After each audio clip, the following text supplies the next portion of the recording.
Well, good afternoon, everybody. Chevaholic here. I know I haven't put a video up in quite some time. Did some car shows, basically just a slideshow. Did a bunch of them towards the end of summer and fall. We're to the end of that, at least in my neck of the woods. Car shows are pretty much done. Even the weather's been really crummy lately, so not a lot of driving time. At least nothing I can do in this car when you got, no roof, no windows. But had a blast this summer in the Model A. I had a lot of compliments, a lot of fun, just a lot of. Can't wait for next year. And what did we put on there? Let's see. Well, right now it says 1800. And I know I didn't have it hooked up for the first 500 miles, so, we got over 2,000 miles on it. I didn't drive it every day, but every time I had a chance, I was out there bebopping around in it. Still dirty from the last time I had it out. Looked like I was mudding in it. Engine runs great, transmission works good. I got no major complaints about the car other than it rides like a lumber wagon. Which I kind of knew going into it, but yeah, not a big deal. So I'm still hoping we'll get some nice weather yet to drive that. El Camino, been driving the wheels off of this one this summer. Been actually using it as a truck. What do we got in the back of it today? Oh, I still got that C4 Ford transmission back there. An oil pan and valve covers. Long story. But, yeah, I've been driving the El Camino like crazy. Did a couple good road trips in it. Oh, you guys probably saw that. 72 Cutlass. I believe the last video I did was for a 70... Oh man, now I'm having a brain fart. I think that was a 71 Chevelle. 71, 72. I don't remember. The green one. That one was done. Owners love it. They've been driving the heck out of it. I believe they just put it away for winter a couple weeks ago. A week ago maybe. But this one here, this lady's owned it since she was 18. So I say she's had it now for probably about 30 years. Basically stock, nothing fancy with this one. But we're converting it, or I'm converting it to disc brakes in the front. Got the kit. Rear brakes, redid that, the hoses, carburetor. I've done these, I don't do as many as Mr. Heavy Chevy, but I've done my fair share of quadribogs over my lifetime. But I've never had one. I don't know if you're going to see this in this video, but if you look at that top cover, how warped it is, and you look at that base, it's just as warped. I mean, it's bad. It's to the point where the accelerator rod won't even hit the piston on the accelerator. It's so warped over. That one's junk. So, no, that's a base gasket. It was broken too, so that was probably half the reason why it ran like poop. Had a lot of issues. So I didn't have a carburetor just laying around, and they had this Edelbrock. I forget where they got the Edelbrock from, but took it apart, cleaned it up, put it back together. So that's on there. Well, as far as I got was that last weekend. It's just been busy this past week. Been busy in general. That's why you haven't seen a lot of videos up of me.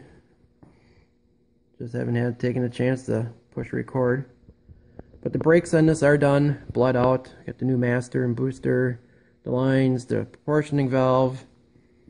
Brakes are on the front already. All new polyurethane bushings and Moog upper and lower ball joints and tie rod ends. So the front end's done. New idler arm.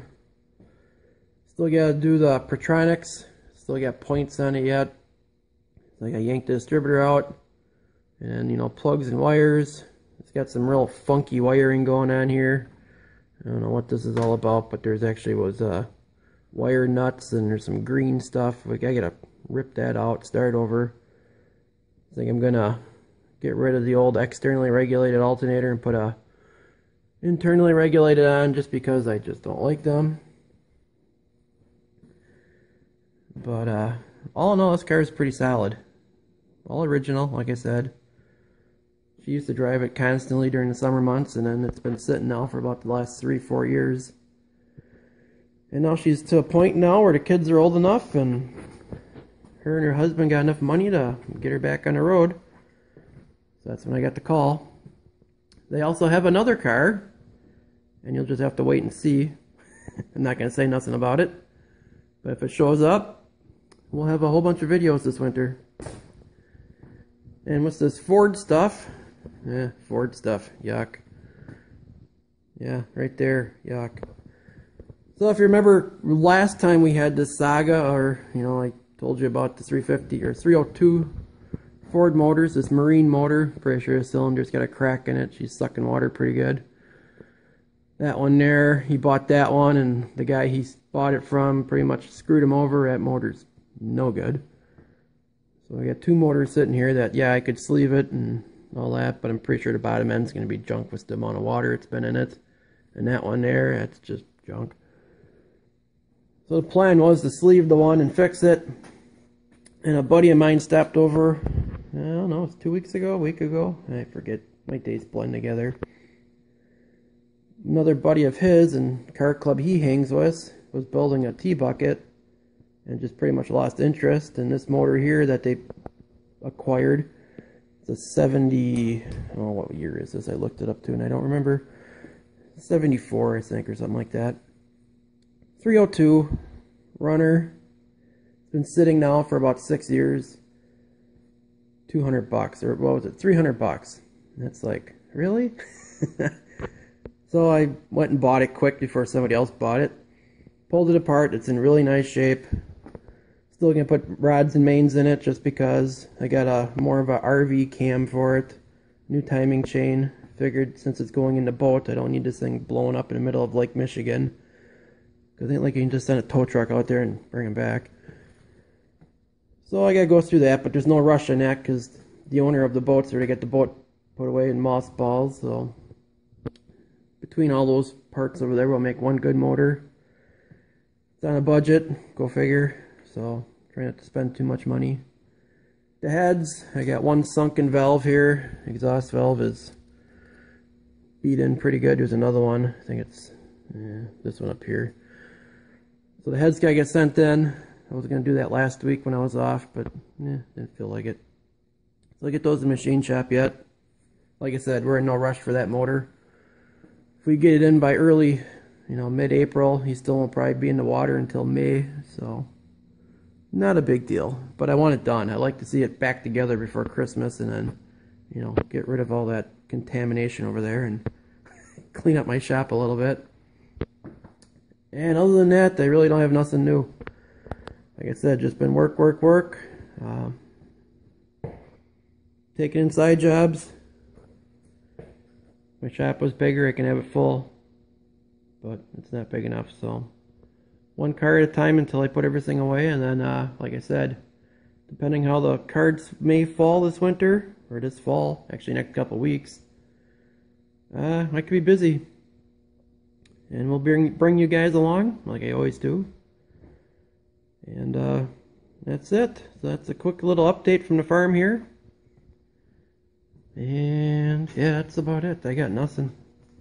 Hoping to get a little bit more driving in. Today it's only going to be like 40 some degrees, and I think tonight they're saying it's going to be like 24. Colors, tree wise, they're about peak. Some spots right around here, it's not too much, it's pretty much past peak. Most of the leaves are out the trees.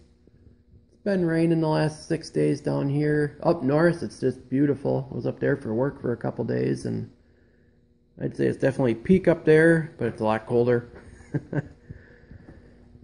Yeah, well, like I said, this is getting kind of long-winded. I'm just babbling. So, we'll talk at you guys later.